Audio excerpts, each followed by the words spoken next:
ናኮ ነው መላተ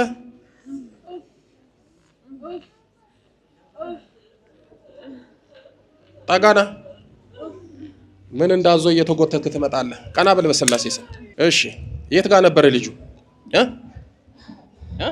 ሰሚነሽ ነበር። ሰሚነሽ። እሺ አሁን ነው እዚህ ጣልከው? አዎ እዚህ ነው ያመጣው። ና ጠጋ በል እስኪ። አዞረዋለሁ። አዎ 9 ወር ሆኖታል። 9 ወር ወደታን ጓደኛው ነው። ጓደኛው ነው?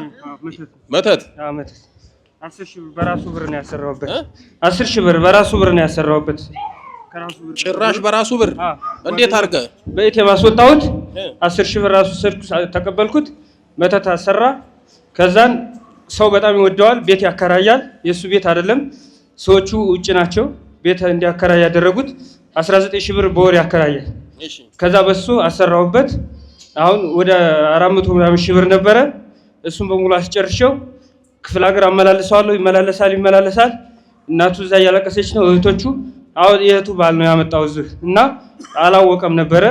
የሰሚነሽ ነው ሁሌ የሚሄደው። የሰሚነሽ ኪዳነ ምሕረት ራሱ ሌሊት ለብሶ ይኸው አስለብሶ እዛ ነበር የኖረው።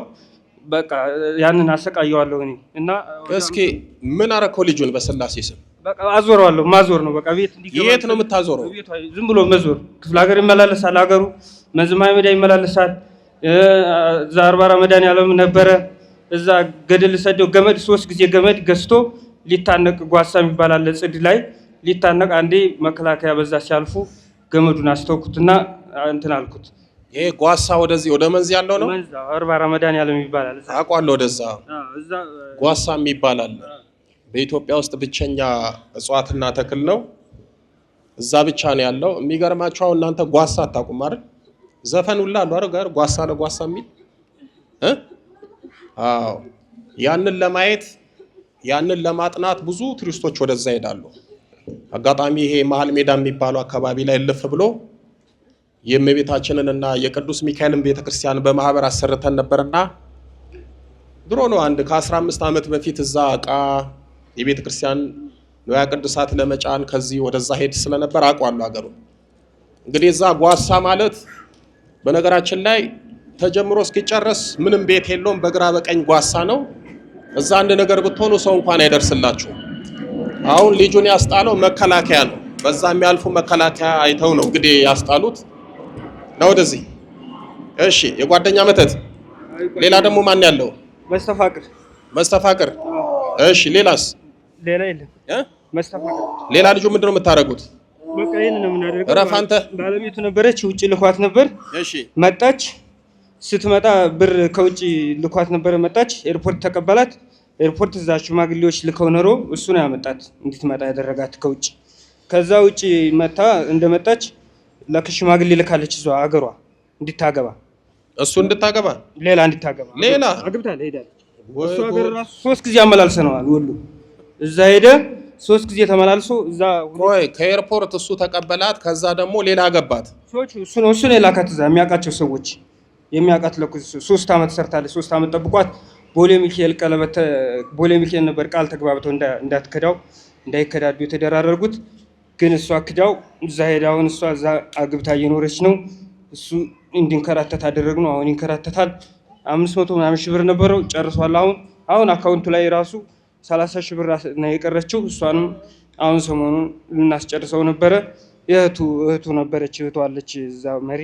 ደግሞ እኮ የሚገርመው በእኛ ብር ፕላን ያወጣል። እንደቀል ስንት ነው የቀረው አለ 30 አይደል? ሰሞኑን ደግሞ እሷ ምን ላደርግ ነው አለ እንዲህ እኮ ነው። እናንተንም ገንዘብ እኮ እንዲህ ነው የሚያደርገው። በራሳችን ገንዘብ በራሳችን ህይወት ያዛል፣ እንደፈለገ ያደርጋል። እሺ ተዘጋጁ። በስላሴ ስም ሁላችሁም ተዘጋጁ። በስላሴ ስም በሉ። ቀና በል ቀና። በኃያሉ በመድኃኒዓለም ስም በወላዲተ አምላክ ስም በኪዳነ ምሕረት ስም በቅዱስ ሚካኤል ስም በቅዱስ ገብርኤል ስም በቅዱስ ሩፋኤል ስም በቅዱስ ኡራኤል ስም ሁላችንም ለቀናል። በስላሴ ስም በሲኦል ታስረናል።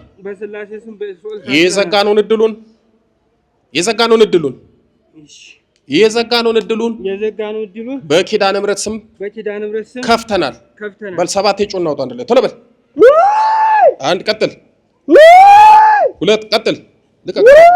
3 ቀጥል፣ 4 ቀጥል፣ 5 ቀጥል፣ 6 በላይ መጨረሻ ገንዝ እናይድ። ሊቀ መላኩ ቅዱስ ገብርኤል ሲኦል ያወርድ።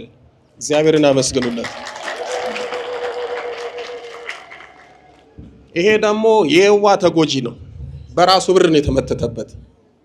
በራሳችሁ ገንዘብ ይመተትባችኋል። አበድራችሁ ሰጣችሁ፣ እስኪ እንደው ይሄን አድርጊበት ብላችሁ ለግሳችሁ ያ ብር ይመተትበታል። ለምን እንደሆነ ታውቃላችሁ? ብራችሁ ላይ ወዛችሁ አለ። በዛ ቦዙ ይደገማል። ከዛ በኋላ ገባሪ ነው የምትሆኑት። እና እስኪ ደህና ነህ? ማን ነው ስምህ? በድሩ ነው። ለጓደኛ ከኤቲኤም ገንዘብ አውጥተህ ሰጠህ? አዎ። ስንት ብር ሰጠኸው? ለምንድን ነው የሰጠኸው? አበድሮ ቸግሮኝ ያለ ቤቱ ታማበት። ከዛስ ብሩ ምን ሆነ? በቃ ብሩ ያው አልተቀበልኩትም። አልተቀበለም። የመተት ነው። ራስን ልታጠፋ ነበረ ጓሳ።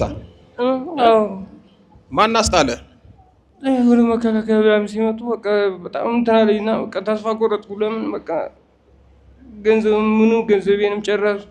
በቃ ከቤተሰብ ምናምን በቃ ሁሉ ነገር ተስፋ ቆረጥኩና በል እንግዲህ ጓደኛን ተጠንቀቀው። ተጠንቀቅ ነው የምንለው። እግዚአብሔር የመጨረሻ አድርግልህ።